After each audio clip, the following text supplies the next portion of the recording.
Hei, mul on juba ammu silma jäänud sisustuspoodides geomeetrilised dekoratsioonid ja lambid ja arvan, et need sobiks ka Lasnaka korteri stiiliga väga hästi kokku. Kahjuks aga ei raatsi ma 200 € endale laelampi osta, nii et mõtlesin välja imelihtsa alternatiivi.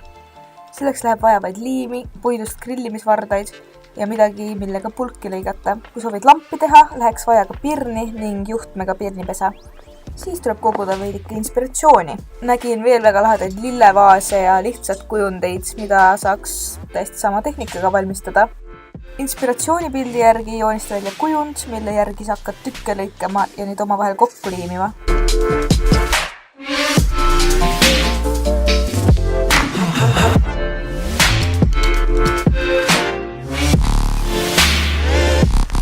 Ja kui pulgad on kokku liimitud, värvi need sobivat värvi, lisa pirn ja nii lihtne see oligi.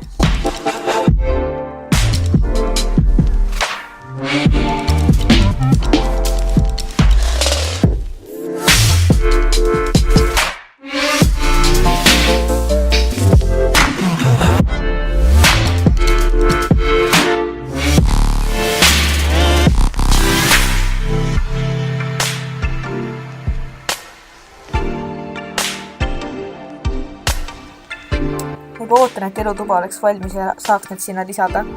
Täna veel kahjuks seda teha ei saa, nii et järgmise osani.